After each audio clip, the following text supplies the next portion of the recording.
अस्सलाम वालेकुम, जोर का जोड़ में खुश आमदीद। नए साल की बहुत बहुत मुबारक हो आप सबको। And today is not that another day because today is the first day of 2025 and सबके लिए दुआएं हैं और ये उम्मीद है कि सब क्या ये पूरा साल बहुत अच्छा गुजरे और बहुत खुशी से गुजरे, with health, with happiness, with wealth, with fun, with your family और एट द एंड हमारे मुल्क के लिए पीसफुल साल ये गुजरे, पूरी दुनिया के लिए एक पीसफुल साल गुजरे।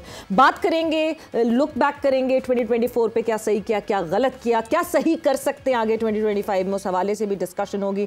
मैं हूं सवेरा पाशा और मेरे साथ मौजूद हैं मोहम्मद इमरान। और बिल्कुल सवेरा, जैसे आपने कहा कि सबको मुबारकबाद और बिलखुसूस उन नए साल की आपको भी मुबारक। हाँ बिल्कुल जी, बिल्कुल सबको और उसके साथ साथ बिलखुसूस बिलअमूम सारी दुनिया में, बिलखुसूस पाकिस्तानियों को और बिलखुसूस प्लस जो हमारे प्रोग्राम को पसंद करते हैं उनको, और आप जो देखते हैं, आप सब लोगों का बहुत बहुत शुक्रिया कि आप 2024 में भी हमारे साथ जुड़े रहे और हम इस यकीन के साथ हैं कि आप 2025 में भी हमारे साथ जुड़े रहेंगे। जैसा सवेरा आपने कहा कि क्या हुआ उस पर बात की जाएगी, क्या हम कर सकते हैं उस पर बात की जाएगी और क्या कैसे करना है ये बताएंगे हमारे माहिरीन। और इसके लिए हमारे साथ मौजूद हैं जनाब क्रिकेट कमेंटेटर राजा असद अली खान साहब। अस्सलाम वालेकुम खान साहब। बहुत शुक्रिया हफीज़ इमरान साहब। Sawera, thank you very much for inviting me again. आपसे हमेशा बड़ा अच्छा शो होता है, बड़ा अच्छा लगता है। और हमारे साथ मौजूद हैं जनाब कराची से सीनियर स्पोर्ट्स जर्नलिस्ट हैं जनाब शाहिद हाशमी साहब। अस्सलाम वालेकुम हाशमी साहब। वालेकुम अस्सलाम। वालेकुम अस्सलाम। बहुत बहुत शुक्रिया। और पाकिस्तान की साबिक कप्तान जवेरिया खान भी आज के इस अहम दिन में, जब हम 2025 का आगाज़ कर रहे हैं, तो पाकिस्तान के विमेन क्रिकेट को क्या करना है 2025 में। अस्सलाम वालेकुम जवेरिया, ये आपसे जानेंगे।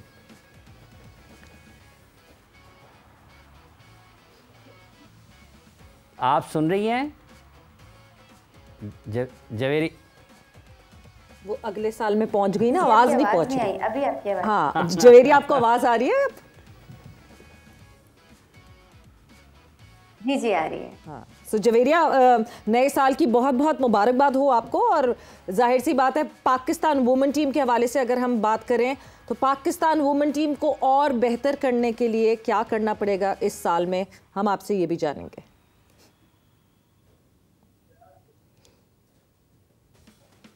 Thank you very much. आप सबको भी बहुत बहुत मुबारक हो। अब बेहतर करने के लिए तो सबसे पहले आपको विमेंस क्रिकेट को सीरियस लेना पड़ेगा। I be very honest, women's cricket को सीरियस लिया ही नहीं जाता। और मैंने पहले भी शायद आपके प्रोग्राम में आई थी और मैंने ये बात कही थी कि विमेंस क्रिकेट को सीरियस लेना बहुत ज़रूरी है। वो लोग उनके साथ होने बहुत ज़रूरी है जो विमेन प्लेयर्स को जाने। देखिए, मेन प्लेयर की हैंडलिंग बहुत अलग है, विमेन प्लेयर की हैंडलिंग बहुत अलग है और इन्वेस्टमेंट ना होने के बराबर है।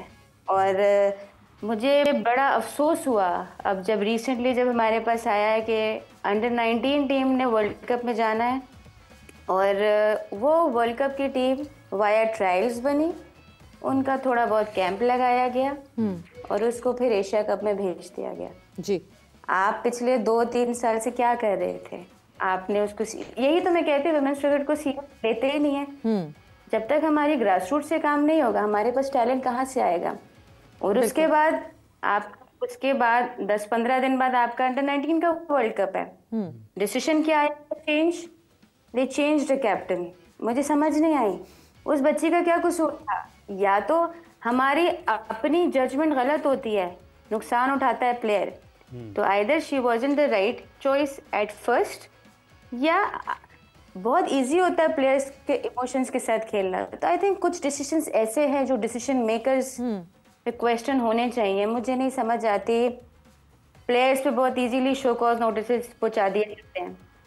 जो मैनेजमेंट पार्ट की अकाउंटेबिलिटी है वो कौन करेगा? बिल्कुल शायद साहब, ये साल right man for right job, जिस तरह जवेरिया इस वक्त बात कर रही हैं, right man for the right job, और right man for the right job होता ही नहीं है। डिसीजन मेकर्स की बात करते हैं, मगर है बहुत सारे मसाइल हैं और वुमेन क्रिकेट में तो डेफिनेटली बहुत सारे मसाइल हैं। आयरनी यही है कि Pakistan cricket board itself serious नहीं लेता वुमेन क्रिकेट को। बट ऑल टुगेदर हम पाकिस्तान क्रिकेट की बात करें, मेंस क्रिकेट की बात करें, वुमेन क्रिकेट की बात करें, मेंस क्रिकेट को भी मुझे नहीं लगता कि इतना सीरियसली लिया जाता है। वरना तो जिस तरह हमारे डोमेस्टिक को हैंडल किया जाता है, जिस तरह जो है चेंजेस कर दी जाती हैं, जिस तरह स्नैप ऑफ फिंगर में गैरी जाते हैं तो उसके बाद जो है आकिब आ जाते हैं, तो उससे पहले कोई और आता है, तो कोई और जाता है, मतलब we have lost the count of the coaches and the selectors that we have changed in the near past. तो सीरियस तो वहाँ पे भी नहीं ले रहे। इस साल में इस चीज़ पे फोकस करना पड़ेगा और तब्दील करना पड़ेगा। Your message for that?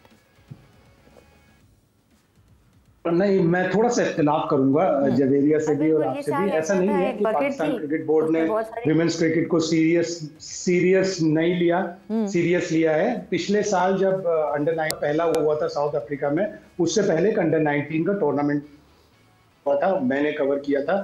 वो तैयारी ज्यादा बेहतर थी। इस दफा की तैयारी फिर भी इतनी अच्छी नहीं लग रही। और अभी जो एशिया कप में परफॉर्मेंस थी उसमें तो देख के लड़कियों को बड़ी हैरानगी हो रही थी। शायद पकड़ धकड़ करके ट्रायल्स करके किसी तरह टीम सेलेक्ट करके भेज दी थी। नेपाल से भी हार गए वो। मैंने मैचेस देख रहा था मैं, बिल्कुल भी कोई मुतासिर कुन कारकर्दगी नहीं थी। एक कोमल एक लड़की अच्छी नजर आई जो बैटिंग में अच्छा कर रही थी, और कोई ऐसी खास चीज नजर नहीं आई। हम नेपाल से भी हार गए। और जहां तक मर्दों की क्रिकेट का ताल्लुक है, बेहतरी तो आई है, लेकिन अभी मजीद और बेहतरी लानी होगी। थोड़े और कंक्रीट मेजर्स लेने पड़ेंगे। और वुमेन्स क्रिकेट जब तक इंप्रूव नहीं होगी, जब तक आपके पास अच्छा और मजीद टैलेंट नहीं आएगा। पाकिस्तान क्रिकेट बोर्ड को मैचेस के साथ साथ टैलेंट हंट भी करना पड़ेगा खवातीन क्रिकेटर्स का। राजा साहब, होगा क्या ये जो हम इतने मसाइल हर साल, तू नया है तो दिखा कुछ, मुझसे निकल गया जैसे, तू नया है तो दिखा कुछ नया, ठीक है। तो ये नया साल जो है, ये आपको लगता है कि ये मसाइल हल होंगे? देखिए, ऑप्टिमिस्टिक तो रहना चाहिए। ये आज के दिन पर, ये साल पर मौकूफ़ नहीं होना चाहिए। हाँ, याद आ गया, तू नया है तो दिखा कुछ बात नहीं, वरना इन आंखों ने देखे हैं नए साल कई। बहुत खूब, क्या बात। तो बताएं। बात यह है कि ये इस दिन या इस साल के लिए हम तो ख्वाहिशात का जी हज़ारों ख्वाहिशें वाली बात है इजहार कर रहे हैं। बड़ी अच्छी बात है, विशफुल रहना चाहिए। लेकिन ये तभी मुमकिन होगा, fish rot from head, right man for the right job का भी आप दोनों में से किसी ने जुमला एक अदा किया था, वो नहीं है। एक तो ये जितने बगाड़ नौजवानों ने इस मुल्क को, अगर क्रिकेटर्स की या नॉन क्रिकेटर्स की बात कर लें, उतना ही एडमिनिस्ट्रेटर्स ने भी नुकसान पहुंचाया। हमें वो कॉम्पिटेंट लोग मिल नहीं सके। बदकिस्मती से गए जब कार्नीलियस क्रिकेट में थे या नूर खान थे, कुछ ऐसे लिए एक दो लोग और भी हैं, उन्होंने अच्छा काम किया, लेकिन वो खाली किया। अच्छा, अभी वुमेन क्रिकेट की बात हो रही है ना, मैं एक रेडियो का स्पोर्ट्स शो करता हूँ रेडियो पाकिस्तान पे। मैं इसलिए जब यहाँ पे आता हूँ तो आई फील कंफर्टेबल कि मुझे कुछ चीज़ों को उसकी बुनियाद पर पता होता है जब मैं बड़े फोरम पर आता हूँ। तो यहाँ पर जो खवातीन की या बच्चियों की क्रिकेट है, एक तो ICC ने कहा कि आपने लाजमी वुमेन विंग बनाना है, कंपल्सरी है। अब दुनिया ने वो जो हुक्का पानी बंद किया हुआ है, खासतौर पर ऑस्ट्रेलिया ने अफगानिस्तान, बिकॉज माँ वुमेन को एम्पावरमेंट नहीं है क्रिकेट में। तो हमने यहाँ एक गजाफी स्टेडियम में मीरा फैलबूस और शमसा हाशमी का एक एमलगमिज्म था, बिलतरतीब चेयरमैन एंड सेक्रेटरी, वो बन गया। अच्छा, वो बन गया। अब पूल कोई नहीं है। कनेड कॉलेज से इमर्ज होती थी लड़कियां, वो ऊपर आती थी, या एक कॉलेज और है वहाँ से लाहौर कॉलेज से, बाकी सब खाल था। हमारे सोशियो इकनॉमिक सिस्टम ऐसा आप जानती हैं। और वही लागर कमज़ोर नहीं किस्म की बच्चियां जो है वो क्रिकेट खेली। वो तवांगरी नहीं है जो आमतौर पर जैसे एक अपर मिडल या एक स्टार्टर है बच्चियों का, जो कद भी लंबे हैं, सेहत भी अच्छी है, ऐसा है नहीं है। वही रिपीटली खेलती चली जा रही है। फिर आप ये जो अभी हमारी फॉर्मर कैप्टन बात कर रही थी जवेरिया, ये बिल्कुल दुरुस्त कह रही हैं। आप फंडिंग देख लें, फंडिंग शर्मनाक हद तक कम थी 1-2 साल पहले तक। अब शायद इस बोर्ड ने कुछ इजाफा किया है। डोमेस्टिक क्रिकेट नहीं है, उसके लाइव कवरेज भी नहीं है, उसके लाइव स्ट्रीमिंग भी नहीं है। बिल्कुल डिस्क्रिमिनेट, ये इसमें बोर्ड की आप कह लें कि कोताही हुई है बोर्ड से। चैंपियंस कप के पैरेलल अभी वुमेन टूर्नामेंट भी हुआ है, कहाँ है, किसको पता क्या हो रहा था? नहीं हो रहा। अच्छा, देखिए अब वुमेन्स देखें ना, इसमें देखें ये इम्तियाजी सलूक कैसे है जी। जब वुमेन्स का वर्ल्ड कप होता है तो आपकी स्पेशल लाइव ब्रॉडकास्ट होती है टीवी चैनल्स पर, खवातीन की नहीं होती। होनी चाहिए अगर आप इन टर्म्स में देख रहे हैं तो। फिर दूसरी बात यह है कि वो प्रिविलेज नहीं है, इनको माला माल क्यों नहीं किया जाता? इनकी फीसें उतनी मर्दों के बराबर होनी चाहिए ताकि तरगीब मिले। अच्छा, आपने कहा है कि इनकी फीसें मर्दों के बराबर होनी चाहिए, लेकिन गुज़िश्ता बरस में जो पाकिस्तान ने सबसे बड़ी खेलों के मैदान में कामयाबी हासिल की, वो थी राजा साहब अरशद नदीम की, जो उन्होंने जेवलिन थ्रो में इनफरादी मुकाबलों में पाकिस्तान के लिए गोल्ड मेडल जीता। अरशद नदीम की कामयाबी पर एक नज़र डालते हैं और फिर आगे बढ़ते हैं, गुफ्तगू को आगे बढ़ाएंगे। खेलों की दुनिया में 2024 का साल अरशद नदीम के नाम रहा। पाकिस्तान को 40 साल बाद ओलंपिक्स में गोल्ड मेडल जितवाकर अरशद नदीम ने पाकिस्तान का नाम पूरी दुनिया में रोशन किया। इससे कबल 1984 में पाकिस्तान ने हॉकी में गोल्ड मेडल हासिल किया था। ये कामयाबी पाकिस्तानी खेलों की 2024 की ही नहीं बल्कि इस सदी की सबसे बड़ी कामयाबी रही। इस मुकाबले की शोहरत की असल वजह भारतीय नीरज चोपड़ा थे, जो अरशद नदीम के मुकाबले में नाकाम रहे। 92.97 मीटर की इस जेवलिन थ्रो ने न सिर्फ देखने वालों को हैरत में मुब्तला किया बल्कि ओलंपिक्स की तारीख में सारे रिकॉर्ड तोड़ दिए। इनफरादी मुकाबलों में ये पाकिस्तान की तारीख का पहला गोल्ड मेडल है। अरशद नदीम की ये कामयाबी मेहनत, लगन और हिम्मत की शानदार मिसाल है। लेकिन इन कामयाबियों का सफर यहाँ खत्म नहीं हुआ। अरशद नदीम आने वाले सालों में भी अपने इस रिकॉर्ड के दिफा के लिए पुरउम्मीद हैं और पाकिस्तान को मजीद खुशियों और कामयाबियों से नवाजने के लिए पुरअज़म भी। बिल्कुल जी, अरशद नदीम की जो परफॉर्मेंस रही, द गोल्ड मेडल ऑफ 2024, वो that was the feather in the cap for Pakistan sports की जब बात की जाए। एंड हम जब सारी स्ट्रगल्स की बात करते हैं, सारी मुश्किलात की बात करते हैं, उन मुश्किलात से निकल के कुछ लोग हैं जो अपने पैशन की वजह से पाकिस्तान के नाम को इस तरह आगे बढ़ाते हैं। पाकिस्तान का जिस वक्त नेशनल एंथम ओलंपिक्स में वहाँ जब चल रहा था, एक अलग ही फीलिंग थी, एक बहुत ही एक डिफरेंट किस्म की फीलिंग थी। सुना ही नहीं ना 40 साल तक, तो वो एहसास ही नहीं आया कि आप ओलंपिक मुकाबलों में आपका झंडा बुलंद हो रहा है और आपका कौमी तराना बज रहा है, लोग उसको सुन रहे हैं। जवेरिया, ये वाला जो एहसास है जब आप खिलाड़ी, आप तो पाकिस्तान क्रिकेट टीम भी मेंस वुमेन्स जाते हैं, तो ये जो गोल्ड मेडल का एहसास है, इसको आप किस तरीके से बयान करेंगी कि और ये किस तरीके से ड्राइव कर सकता है आपकी नौजवान नस्ल को बेहतर खेल के लिए?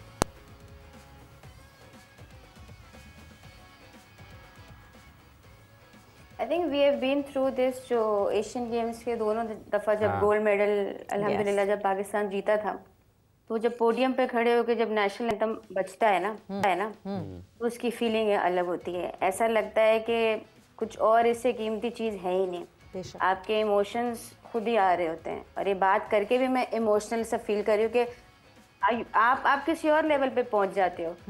और वो एशियन, फिर ये चीज़ें देख के ना फिर बच्चे मोटिवेशन लेते हैं, क्योंकि जब आप कुछ प्रोवाइड करते हो ना तो फिर यंग बच्चे आते हैं। आप यकीन माने, एशियन गेम्स के बाद जितनी ज़्यादा लड़कियां क्रिकेट में आई हैं उससे पहले नहीं आई, क्योंकि वो भी एक तरह से, जब मैं क्रिटिसाइज करती हूँ सिस्टम को, तो मैं अभी के सिस्टम को नहीं करती, मैं शुरू से करती आती हूँ कि और अगर जो भी इंसान आके अगर सिस्टम का दिफा करेगा तो मेरे ख्याल में आई वुड नॉट अग्री। हर एक की अपनी राय होती है और उस राय की रिस्पेक्ट करना हर एक का फर्ज है, लेकिन अगर विमेन क्रिकेट में कोई शुरू से लेके अब तक सिस्टम का दिफा करेगा ना, तो मेरे ख्याल में ना उन्होंने कभी विमेन क्रिकेट फॉलो की होगी। क्योंकि मैं एक बात अगर आपको कहूँ कि आपका एक चैनल है, ठीक है, आप लोग उस पर बैठे हो, आपके अगर एक साल में 8-10 बॉस बदल जाए और आपको हर दफ़ा अलग अलग इंस्ट्रक्शंस मौसूल हों, ठीक है, क्या आप सस्टेन कर सकते हैं? आपका माइंड जो है ना वो इतना पावरफुल होता है ना, माइंड जब खेल जाए ना, आप चाहे विराट कोहली क्यों ना हो, आप कुछ नहीं कर सकते हो। तो विमेंस क्रिकेट के साथ या तो गलत लोग बहुत देर तक लंबी रेस पे सवार हुए, या सही लोग जो आए वो छोटे छोटे टाइम स्पैन में चले गए, कोई पूछने वाला कुछ नहीं। लेकिन एक वुमेन्स क्रिकेट के लिए अभी आप लोगों ने जब शेरो शायरी की बात की, तो वुमेन्स क्रिकेट पे या ओवरऑल क्रिकेट पे मैं कुछ लाइन कहूंगी, जैसे कि थोड़ा सा मॉडिफाई किया मैंने इसको, लेकिन जिस खेल पर हमें गजल हर शाम लिखें, जिस खेल पर हमें गजल हर शाम लिखें, तुम जानते हो हम क्यों कर उसका नाम लिखें, दिल उसकी भी चौखट चूम के वापस आया है, सब माया है। ये जो सब माया है वाली लाइन है ना, ये विमेंस क्रिकेट पे बहुत एप्लीकेबल है, क्योंकि आई डोंट नो कब इसका वेंटिलेटर का जो बटन है ना वो बंद कर दिया जाए। वेंटिलेटर का बटन पता नहीं इसका कब बंद कर देंगे, और अफसोस होता है। मेंस क्रिकेट तो मैं एज अ फैक्ट देखती हूँ ना, विमेंस क्रिकेट मेरे घर की बात है। मुझे तकलीफ होती है कि ऐसा नहीं है कि बच्चे टैलेंटेड नहीं है, इसमें इन्वेस्टमेंट जरूरी है, ग्रासरूट पे काम करना जरूरी है। अगर पाकिस्तान टीम में आगे प्लेयर्स डेवलप हो रहे तो वो सिस्टम की नाअहली है, वो इस प्लेयर की नाअहली नहीं है। आपको चाहिए आप डेवलप प्लेयर्स लेके आओ ताकि वो पाकिस्तान टीम के लिए रेडी हो। तो आई थिंक ये सिस्टम जो आया है, क्योंकि अभी इनके पास काम करने को बहुत कुछ है, जो पीछे से जो खराब होता आया है ना, हर चीज फौरन नहीं ठीक एक बिल्डिंग बन ही नहीं रही है कि उसमें कुछ अच्छा फर्नीचर डालें, रंग करें, कुछ भी करें, वो बन ही नहीं रही है यार। बिल्डिंग नहीं बन रही शायद आशमी साहब। ये बिल्डिंग बनने में रुकावट कौन है? नेशनल स्टेडियम कराची बन रहा है, कदाफी स्टेडियम लाहौर का कदाफी स्टेडियम बन रहा है, रावलपिंडी में नई कुर्सियां भी लग सकती हैं। कौन रुकावट है शायद आशमी साहब इसमें? और शायद साहब इस पे भी थोड़ी सी रोशनी डालिएगा कि सब माया है। हाँ। तो ये जब सिलसिला चल ही रहा है तो इरशाद आपकी तरफ से भी, क्योंकि आप भी बड़ा ज़ौक रखते हैं। हाँ, सही कह रही है माया कह रही है, अपना जवेरिया के माया है। हाँ। और सिस्टम की खराबी है, जाहिर सिस्टम में चेंजेस इतने आते रहते हैं, पाकिस्तान क्रिकेट बोर्ड के चेयरमैन बदलते रहते हैं, लेकिन जो अदर में ऑफिशियल्स हैं वो तकरीबन एक ही जैसे रहते हैं। अब अगर कोई बैडमिंटन की नेशनल प्लेयर क्रिकेट को चलाएगी तो उसको जाहिर है प्रॉब्लम्स होंगे। यही जगह अगर सना मीर हो, यही जगह पे अगर जवेरिया हो, इन लोगों को जो पुराने प्लेयर्स हैं जो खेल चुके हैं, जो इन मसाइल को जानते हैं, उनको आगे लेके आना पड़ेगा। सना मीर को 3-4 दफा ऑफर्स हुई, लेकिन सना को पता है कि सिस्टम ज्यादा देर तक चलेगा नहीं, वो सब कुछ छोड़ के आएंगी, फिर पता चलेगा कि चेंज आ गया, उनको हटा दिया गया।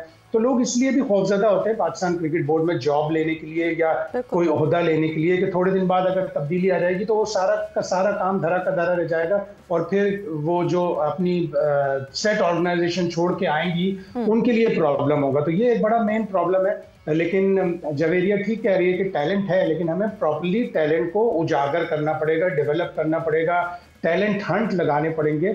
और अगर बीच में कोई 2-4 कामयाबी अच्छी मिल जाती, मुझे याद है वर्ल्ड कप न्यूजीलैंड में जो 50 ओवर का हो रहा था, हमने इंडिया को इतना बुरी तरह पकड़ा था, 114 पे 6 आउट थे और वहां से वो मैच जीत गए इंडिया की टीम। तो हमें इतनी बड़ी विन्स भी नहीं मिली। विन जैसे एशियन गेम्स की थी उसके ऊपर बिल्डअप करना चाहिए था, और बहुत सी जो विन्स थी उसके ऊपर बिल्डअप करना चाहिए था। अभी तो थोड़ा पीछे लग रही है हमारी विमेंस टीम भी। अभी तक हमने ओडीआई वर्ल्ड कप के लिए भी क्वालिफाई नहीं किया, और ये जो जूनियर अंडर 19 वर्ल्ड कप हो रहा है इसमें भी कोई खास नताइज की तवक्को नहीं है। तो बड़ा काम करना पड़ेगा इस फील्ड में। राजा साहब, पाकिस्तान में चैंपियंस ट्रॉफी 2025 आप समझते हैं? थोड़ा सा ज़रा इस बड़े मार्के पर भी नज़र डालें। आपको लगता है कि एक पाकिस्तान के लिए बहुत बड़ा एक चैलेंज यही है कि चैंपियंस ट्रॉफी के कामयाब पुरअमन इनेकाद की तरफ बढ़ना है पाकिस्तान ने? देखिए, इस हिसाब से, इस नुक्ता नज़र से, इस पस मंज़र से अगर हम देखें कि ये कितने 96 के बाद अब ये इवेंट हो रहा है और हमारे मुल्क में क्या कुछ नहीं हुआ। टीम पर अटैक हो गया, लड़के कैद हो गए और नाअहल नालायक गैर मुतल्लिका लोग क्रिकेट बोर्ड में टॉप पर आ गए। उसके बाद फिर क्या हुआ कि आपने एशिया कप में एक ऐसी स्ट्रेटजी जो है डेवलप की जिसमें ना कोई डिप्लोमेटिक नॉर्म्स को इख्तियार किया गया, ना उसमें इंटेग्रिटी थी, ना कोई सेल्फ रिस्पेक्ट का ख्याल रखा गया। कच्चे धागे से खिंची आएगी सरकार मेरी वाला बात था। इंडियन क्रिकेट बोर्ड कहता था कि पीसीबी के जो एहलकार हैं ये तरने वाला साबित होंगे, ये खिंचे चले आए। तो अभी आ सकते थे। अब देखिए, अब इस यहाँ पर आप क्या करें? अब देखें इस मरतबा चैंपियंस ट्रॉफी के लिए भी तो नहीं आ रहे। ये भी अब ये इंपॉर्टेंट चीज़ है। अब जैसे जैसे वक्त गुजर रहा है कुछ और चीज़ों का पता भी चल रहा है, आपको भी पता चल रहा होगा फ्रॉम द हॉर्सेस माउथ, जो कि ऊपर के लेवल के लोग हैं जिनके ऊपर बैकडोर डिप्लोमेसी के ज़रिए या फॉरेन ऑफिस के ज़रिए वहाँ की अशरफिया से तल्लुकात हैं। अब वो ये बताते हैं और ये बताते हैं कि जनाब India was bound to come to Pakistan. हम तो खैर मैं और आप सवेरा इसलिए हम मुतमईन थे कि चलें इनकाद तो हो रहा है ना, चले एक वो कुफर टूटा खुदा के करके वाली बात है।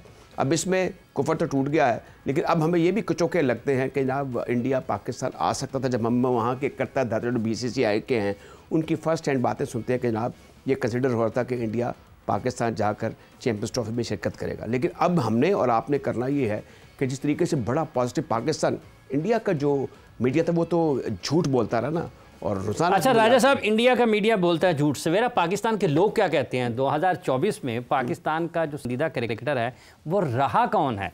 ये सच लोगों की जुबानी सुन लेते हैं जी। पाकिस्तान का 2024 में पसंदीदा क्रिकेटर कौन था?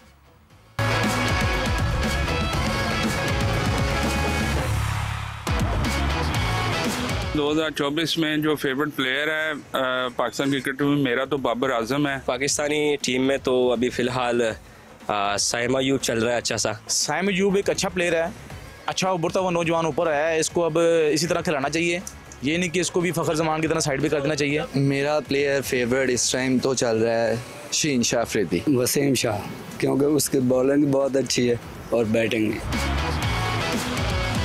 2024 के अगर लिहाज से देखा जाए तो मेरा फेवरेट प्लेयर साइम अयूब रहा है। साइम अयूब सच ए नाइस गाय। नई डिकेड का एक अच्छा प्लेयर इंशाल्लाह वो साबित होगा। 2024 में मेरा तो फेवरेट प्लेयर साइम अयूब है।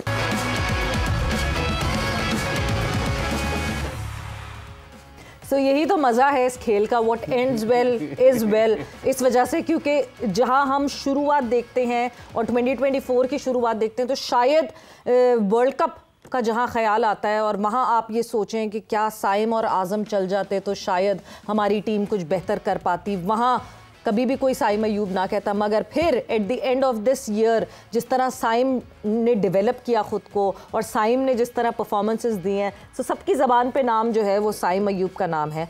But over the period of time, Shahid साहब मैं एक दफ़ा आपके तरफ वापस आना चाहूँगी। जिस तरह हमने 2024 देखा, 2024 की सारी ग्रेजुअल परफॉर्मेंसेस पाकिस्तान टीम की देखी 2025 में, बिकॉज आपका एक बहुत वसी तजुर्बा है और आप बहुत क्लोजली फॉलो करते हैं पाकिस्तान क्रिकेट को।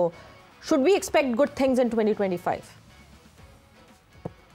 बिल्कुल करनी चाहिए। वाइट बॉल क्रिकेट में तो वनडे में तो बड़ी इंप्रूवमेंट आई है और मेरे हिसाब से पाकिस्तान की टीम चैंपियंस ट्रॉफी की टॉप 3 फेवरेट्स में से होगी। और कोई भाई नहीं, अगर हम अच्छा खेलें, इंडिया को 23 फरवरी को हरा दें तो हम ट्रॉफी रिटेन भी कर सकते हैं। हमारी ओडीआई टीम में बड़ी बेहतरी आई है। टेस्ट क्रिकेट में हम थोड़ा सा पीछे थे, लेकिन हमें वो रेसिपी दोबारा याद हो गई। हमारी याददाश्त खो गई थी कि हमारे पास स्पिनर्स भी हैं, वो याददाश्त हमारी वापस आ गई। तो टेस्ट क्रिकेट में भी ग्रेजुअली इंप्रूवमेंट लानी पड़ेगी। लेकिन ये जो सिलेक्शन कमेटी ने और पाकिस्तान क्रिकेट बोर्ड ने स्टेप्स लिए हैं कि कुछ प्लेयरों को रेड बॉल से रेस्ट कराकर वाइट बॉल में क्रिकेट खिलाएंगे। आपने देखा ऑस्ट्रेलिया में कितनी अच्छी बॉलिंग की, हारिस ने, शाहीन शाह अफरीदी ने, नसीम ने, ये फ्रेश थे। तो अब आपको रेड बॉल और वाइट बॉल क्रिकेट में बिल्कुल चेंज लाना पड़ेगा। रेड बॉल के अलग बॉलर, वाइट बॉल के अलग बॉलर। बैट्समैन चाहे आप इंटरचेंज करते रहें, लेकिन आपको बॉलर्स में रेड बॉल और वाइट बॉल क्रिकेट बिल्कुल डिफरेंट करनी पड़ेगी। और अच्छा हुआ कि आप चैंपियंस ट्रॉफी से पहले अपने और भी बॉलर्स को रेस्ट करा रहे हैं। चैंपियंस ट्रॉफी में कुछ तैयारियां कर रहे हैं और हम यही कर रहे हैं, एक वक्फे पर जाने की। वक्फा लेते हैं और वापस आएंगे, अपने मेहमानों से गुफ्तगू के सिलसिले को आगे बढ़ाएंगे।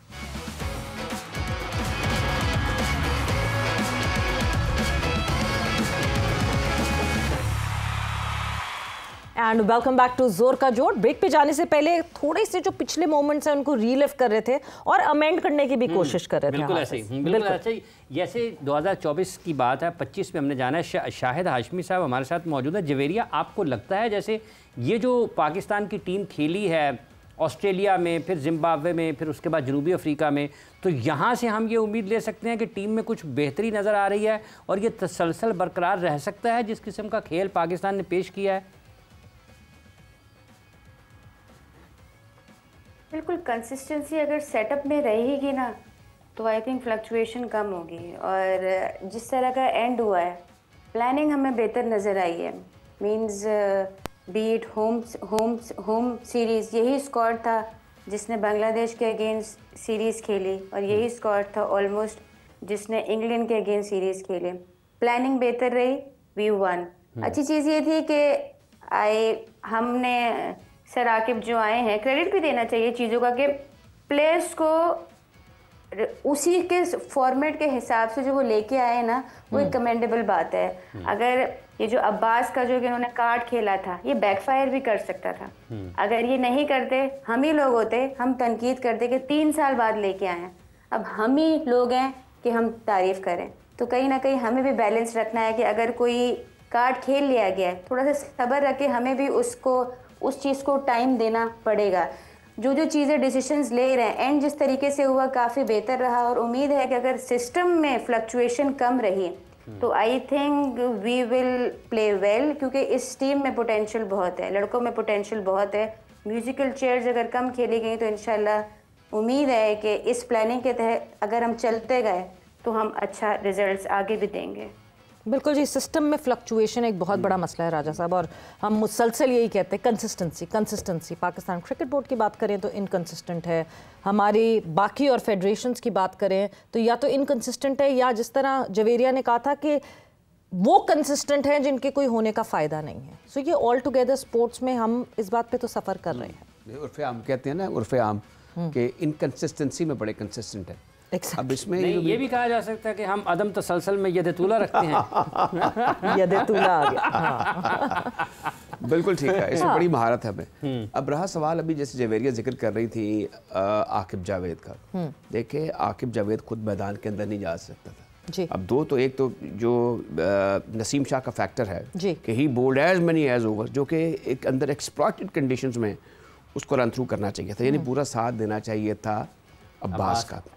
अब्बास के बारे में जो लोग अब्बास को देखें, उनकी परफॉर्मेंस स्पीक करती है, 90 आउट किए, और हैम्पशायर काउंटी वाले खुदा ना खासा कोई वो कम फहम लोग नहीं है जिन्होंने उनको मुसलसल रिटेन रखा हुआ। ये एक उस पाए का आदमी ही सोच सकता था जो कि आकिब जावेद ने। हाफिज इमरान लाहौर में रहते हैं, उनको जानते हैं और आप भी जानती हैं, वो बड़े सख्त किस्म के आदमी है, उनकी स्ट्रॉन्ग लाइकिंग और डिसलाइकिंग है, और chairman cricket board is too fortunate कि उनको एक सही आदमी मिल गया जी। उनकी हम जो बात कर रहे हैं मेरिट पर, उनकी तारीफ कर रहे हैं। जहाँ तक अब्बास का ताल्लुक है, उनकी टीम में सिलेक्शन से पहले भी, जब सिलेक्शन उनकी हो गई तब भी आपके प्रोग्राम में भी उनकी तारीफ के बारे में ढोंगरे बरसाए जाते रहे, और बिल्कुल ठीक था सब कुछ। हुआ ये जो अब सेंचुरियन की बात कर रहे हैं ना, वहाँ पर अंडर बेहतरीन कंडीशन हमारे जो नसीम शाह हैं वो कंडीशंस को उस तरीके से उससे फायदा नहीं उठा। हाफिज साहब आप भी वहाँ पे होते, इवन आप भी वहाँ पर होती, सवेरा वहाँ पर एक दो आउट भी आउट कर जाती, ऐसी कंडीशन थी, लेकिन इतना लंबा स्पेल, इतने ज्यादा run, you see I am telling you, यानी ये बॉलर जो है वो कंडीशन का होता है, कंडीशन, और वो हैवी सुटेबल कंडीशन थी, विकेट पे गेंद ऊपर नीचे आ रहा था, और हमें पूरा अंदाजा था कि फिर इतने पहली इनिंग में भी आप देखें, फिर एक और फैक्टर है और वो है कप्तानी का फैक्टर।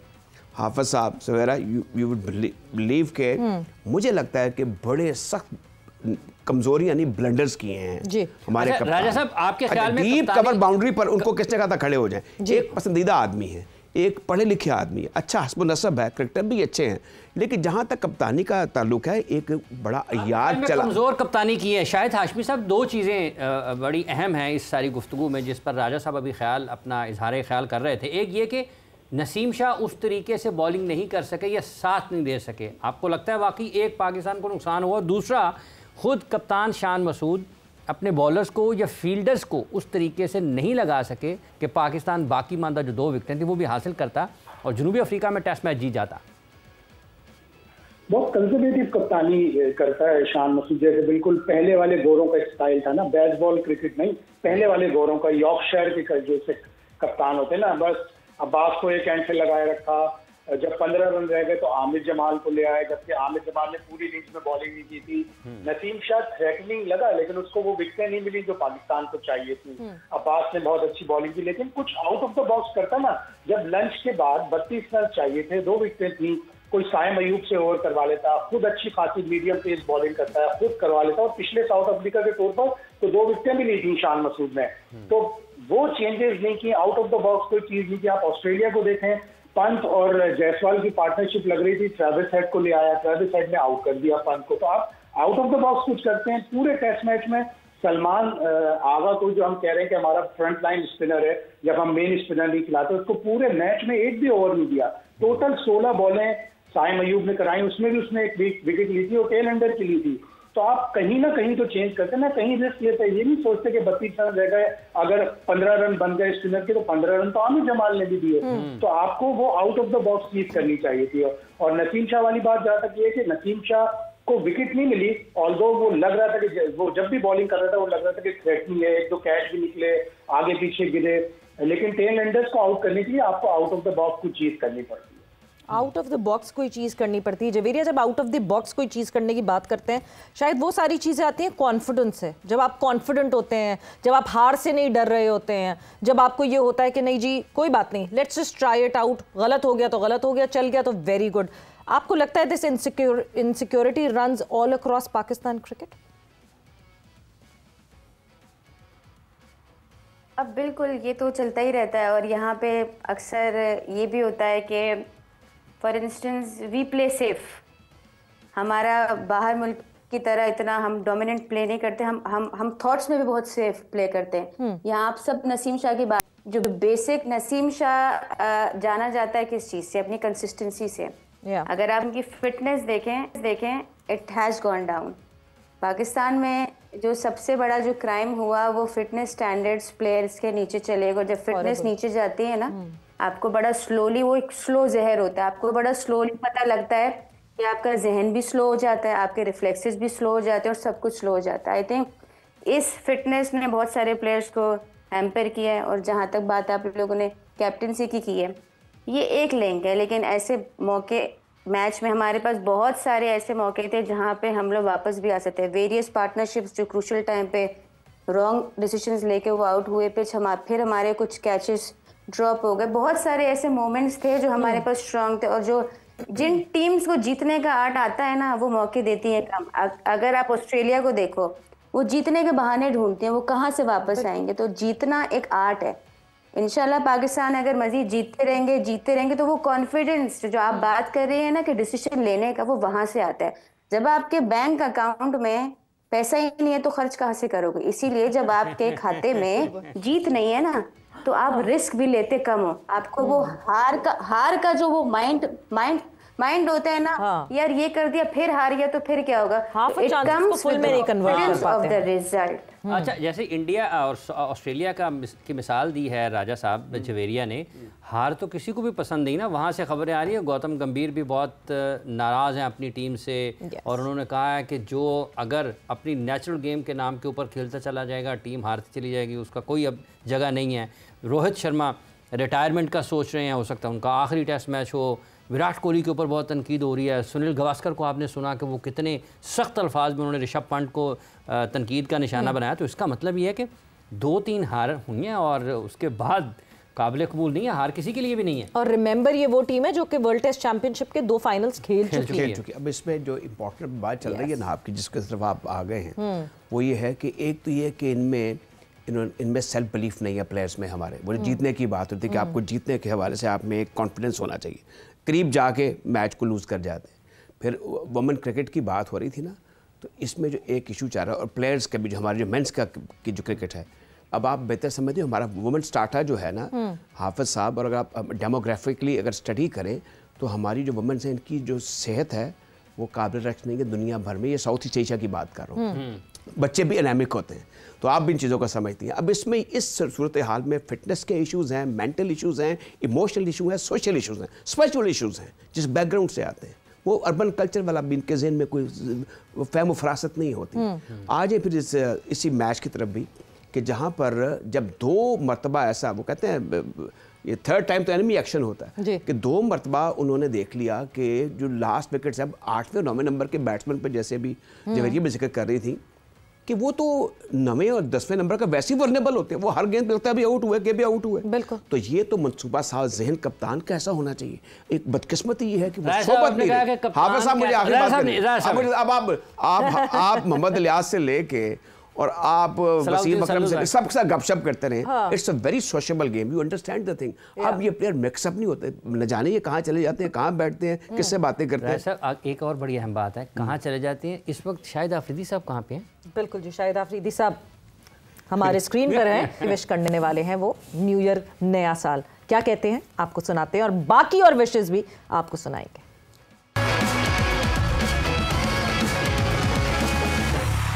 अस्सलाम वालेकुम दोस्तों, मेरी तरफ से आप सब लोगों को नया साल बहुत बहुत मुबारक हो।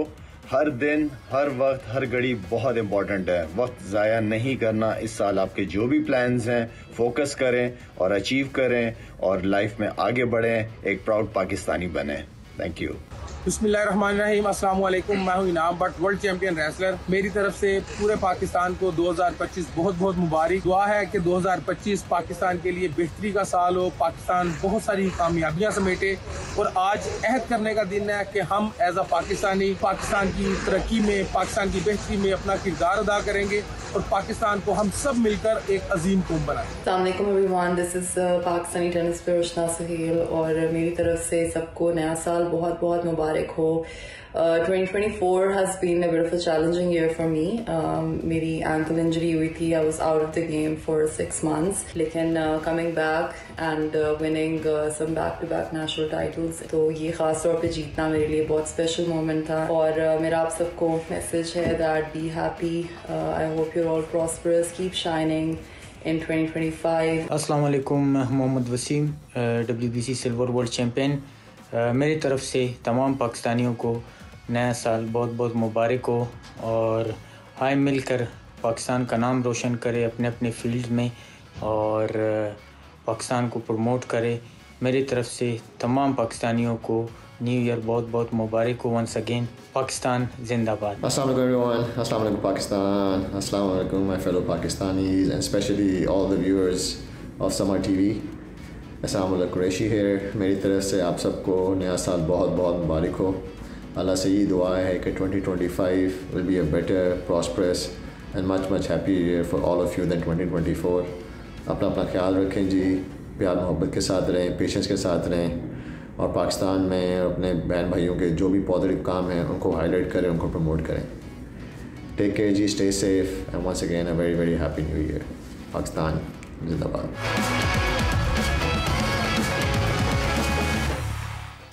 देखिए जी, बात यह है कि जैसे अभी आसाम ने आखिर में कहा है, शुरू में लाला ने कहा है कि तो अपने वक्त की कीमती वक्त का आपको एहसास होना चाहिए, और दूसरा उसके साथ साथ जैसे आसाम कह रहे हैं कि आप जो आपको इर्द गिर्द अच्छी चीज़ नज़र आए वो आपने ज़रूर लोगों तक पहुंचानी है। लेकिन 2024 गुजरा कैसा है ना राजा साहब, जो पाकिस्तान की क्रिकेट में, असल तो पाकिस्तान में लोगों को क्रिकेट के साथ जज्बात जुड़े हुए हैं, तो सवेरा क्या ख्याल है कि 2024 पर नज़र दौड़ाइए। बिल्कुल, 2024 में पाकिस्तान ने क्रिकेट में क्या किया है, आइए देखते हैं। पाकिस्तानी क्रिकेट में 2024 का साल बहुत सी तब्दीलियों, नाकामियों की तल्ख यादें और कामयाबियों की दास्तानें समेटते हुए अपने अख्ताम को पहुंचा। पाकिस्तानी क्रिकेट के बड़े नाम बाबर, रिजवान और शाहीन के सितारे 2024 में खासे गर्दिश में रहे। साल 2024 पाकिस्तानी क्रिकेट का बहुत मसरूफ तरीन रहा, जहां कप्तानों के बदलते चेहरों से इस साल की शुरुआत हुई। न्यूजीलैंड के खिलाफ T20 सीरीज के लिए शाहीन कप्तान बने और इस सीरीज के बाद ही कप्तानी बाबर आजम की झोली में फिर से डाल दी गई। T20 का ये साल पाकिस्तान की नाकामियों की एक तवील फहरिस्त अपने अंदर समोए हुए है। 2024 में पाकिस्तानी टीम ने 26 T20 मैचेस खेले, जिसमें सिर्फ 9 मैचेस में कामयाबी अपने नाम कर सके। इन नाकामियों में वर्ल्ड कप 2024 की तल्ख यादें सबसे नुमाया रहीं। वनडे क्रिकेट में पाकिस्तान ने रिजवान की कप्तानी में बहुत सी अच्छी यादें और कामयाबियां समेटी, जिसमें 2 दहाइयों बाद ऑस्ट्रेलिया से कामयाबी और फिर साउथ अफ्रीका को तारीख में पहली बार उनके ही होम ग्राउंड में क्लीन स्वीप करके क्रिकेट के चाहने वालों को कुछ खुशियां समेटने का मौका दिया। पाकिस्तान ने 2024 में 9 वनडे मैचेस खेले, जिनमें 7 में कामयाबी हासिल की। टेस्ट के लिए साल 2024 पाकिस्तानी क्रिकेट के लिए कुछ खास अच्छा ना रहा। पाकिस्तान ने 2024 में 9 टेस्ट मैचेस खेले, जिनमें सिर्फ 2 में कामयाबी हासिल की। बांग्लादेश में पाकिस्तान में खेली जाने वाली टेस्ट सीरीज में पहली बार क्लीन स्वीप का जख्म भी इस साल हमारी किस्मत में आया। पाकिस्तान ने 4 सीरीज में सिर्फ 1 टेस्ट सीरीज में इंग्लैंड के खिलाफ 2-1 से कामयाबी अपने नाम की। बिल्कुल जी, शुरू में ज़रूर सितारे गर्दिश में रहे हमारे उन खिलाड़ियों के जो कि पूरे हमारी क्रिकेट टीम का जो है वो बोझ अपने कंधों पर लेकर चल रहे थे, बट इवेंचुअली आहिस्ता आहिस्ता अब माहौल थोड़ा सा बेहतर होता हुआ दिख रहा है और बेहतरी की तरफ से हम शुरुआत करेंगे 2025 की। शायद आसमीर साहब, आपकी तरफ मैं वापस आऊँगी। ऑब्वियसली तल्ख यादें ज़रूर हैं। वर्ल्ड कप की बात करें, सबसे पहले वर्ल्ड कप जहन में आता है कि जिस तरह वर्ल्ड कप पाकिस्तान टीम का गुजरा और जिस तरह की परफॉर्मेंसेस आई, बट क्या वो सिर्फ परफॉर्मेंसेस थी या फिर ये जो तल्खियाँ जिसकी बात हो रही है वो तल्खियाँ थी? जी हाँ, तल्खियाँ भी थी, बड़े मसले मसाइल थे। जो ODI वर्ल्ड कप हुआ था 2023 में, नवंबर में खत्म हो गया था। बाबर आजम आए और उन्होंने तीनों फॉर्मेट की कप्तानी छोड़ने का ऐलान किया। उनको आइडिया हो गया था कि ज़का अशरफ साहब उनको हटाएंगे। अगर उस वक्त ही सही फैसला हो जाता और रिजवान को कप्तान बना देते तो मुझे यकीन है T20 वर्ल्ड कप में हम कम से कम अमेरिका से नहीं हारते। ऐसा मैच जो हमको जीतना चाहिए था वो हम हारे, नाकिस कप्तानी की वजह से, थोड़ी नाकिस बॉलिंग की वजह से। और वो उस तरह के मैचेस जिस तरह हम हारे अमेरिका से, रिपीट हो रहे थे बाबर आजम की कप्तानी में। तो तल्खियां भी थी, मायूसियां भी थी, और सबसे बड़ा तो जो ड्रॉबैक रहा वो T20 वर्ल्ड कप ही रहा कि पाकिस्तानियों को उससे बड़ी उम्मीद थी। T20 हमारी बेस्ट फॉर्मेट थी, लेकिन इस साल हम T20 में बहुत पीछे चले गए। हम आयरलैंड से भी हारे, हम इंग्लैंड से तो मुकाबला ही नहीं कर सके। फिर T20 वर्ल्ड कप में आया, हम वहाँ हारे। ऑस्ट्रेलिया से भी हम तीनों T20 हार गए। तो हमें अपनी T20 क्रिकेट को लिफ्ट करने के लिए अब अच्छे खिलाड़ी सेलेक्ट करने पड़ेंगे जिनको ये पता हो कि हमें बाउंड्री मारनी है। Boundary is not a barrier, boundary is an invitation जो आपको इनवाइट कर रही है कि चौका लगाएं, छक्का लगाएं। 40 दफा 200 प्लस स्कोर कर चुकी है इंडिया T20 में, और हमने अभी तक सिर्फ 11 दफा T20 में 200 प्लस किया है। तो वो जो हमें लाइन है वो बहुत पीछे चल रही है हमारी T20 क्रिकेट की। तो इस साल में हमें इम्प्रूव करना है। पिछला साल गुजर गया, गुजर गया। रुकावट नहीं है जवेरिया, दावत है बाउंड्री। और जो फ़र्क बयान किया है आदाद व शुमार की रोशनी में शाहिद हाशमी साहब ने कि 40 और 11, हम ये फ़र्क आपके ख्याल में क्यों है, ये दूर कैसे हो सकता है? आई थिंक ये माइंडसेट, दुनिया जो ब्रांड ऑफ क्रिकेट खेल रही है, हमने शायद अब तक वो ब्रांड ऑफ क्रिकेट ना अपनाया ना एक्सेप्ट किया। मैं रिजवान की पोस्ट मैच प्रेजेंटेशन सुन रही थी जिसमें उसने कहा वी वर एमिंग फॉर 200 और कामरान गुलाम की ब्रिलियंस 300 और कामरान गुलाम की ब्रिलियंस ने हमें 330 पे पहुंचा दिया। जब फ्लैट ट्रैक्स आते हैं ना, मॉडर्न गेम ये है कि जब फ्लैट ट्रैक्स आते हैं ना तो उनके जहन में भी टारगेट नहीं होता, वो मैक्सिमम पे जाते हैं। हम फिर भी अपनी बाउंड्री सेट करेंगे कि चलो 300 है, हमारे बॉलर जैसे हैं, तो थोड़ा सा हमें अपने आप को खुला रखना पड़ेगा। और बाउंड्री से अगर फ्लैट ट्रैक से यू गो फॉर ब्रेक, अब वो शायद कामरान गुलाम की अगर ब्रिलियंस ना होती और वो पाकिस्तान 300 पे फिनिश करता तो वो साउथ अफ्रीका 300 चेस कर लेता। तो मेरे ख्याल में माइंडसेट में हमें वो बैरियर्स तोड़ने की ज़रूरत है कि जो ब्रांड ऑफ क्रिकेट दुनिया अपना रही है, बेशक उस तरीके से ना खेले लेकिन उसका कोई way out, Pakistani way out निकाल के उस पे पहुंच के वो ब्रांड ऑफ क्रिकेट, अगर फ्लैट विकेट आप अगर वे निकालने की कोशिश की थी, मगर जिस कोच ने वो पाकिस्तान वे निकालने की कोशिश की थी वो खुद अपने वे पे चल पड़े। बट जाते जाते राजा साहब, कमेंट्री स्टाइल में जिस तरह आप कमेंट्री करते हैं, नई साल की विशेष करें, लास्ट 1 मिनट। मेरी विशेष और दुआ ये है मेरी देखिए जी, मेरी विशेष और दुआ तो इस साल में अब सब बड़े बड़े लोगों ने पैगाम दिए हैं, वो ये है कि जनाब आपको करना ही होगा, जितनी हमारी एसोसिएशन है, फेडरेशन है ना, इनमें जो इस वक्त चपकरिश चल रही है, जो आपसी इनकी रंजिशें हैं, जो कोर्ट कचहरी है, इसको ख़त्म होना चाहिए। और यही एक हमारा सोर्स है जिससे टैलेंट ने ग्रो करना है। हम दुआ और तवक्को ये करते हैं कि इस साल, आने वाला साल है, ये फुटबॉल फेडरेशन हो, हॉकी फेडरेशन हो, स्कॉश तो ठीक चल रही है लेकिन इसमें भी right man for the right job होना चाहिए अकॉर्डिंग टू जहांगीर खान। और फिर क्रिकेट में ज़ाहिर है कि हम अब पक्के चढ़ गए हैं, दुआ करनी चाहिए कि सब कुछ जिससे जैसे मैंने कहा है वैसे अच्छा होगा और हमारी स्पोर्ट्स दिन दुगनी रात चुगनी तरक्की करेंगे। और 2025 जो है वो हमारी स्पोर्ट्स के लिए खुशियाँ और फ़खरिया लम्हात लेकर आएगा। थैंक यू जी, बहुत बहुत शुक्रिया। एंड जवेरिया एंड शाहिद हाशमी साहब, आप लोगों का बहुत बहुत शुक्रिया फॉर ज्वाइनिंग इन। राजा साहब, thanks a lot for being here. और आप लोगों को इस नए साल की बहुत मुबारकबाद हो। जहाँ से हमने शुरुआत की थी हाफिज़, वहीं से हम आज इस शो का इख्तिताम करेंगे कि 2025 में आप अपना साथ ऐसे ही हमारे साथ बनाए रखें और इसी तरह हम आपके लिए मेहनत करते रहें, अच्छा कंटेंट लेकर आते रहें और आप जो हैं वो एंटरटेन होते रहें। विद दैट जोर के जोड़ का वक्त ख़त्म हुआ है। सवेरा पाशा और हाफिज़ इमरान को इजाज़त दीजिए। अपना बहुत ख्याल रखिएगा। टेक केयर, बाय बाय, अल्लाह हाफ़िज़।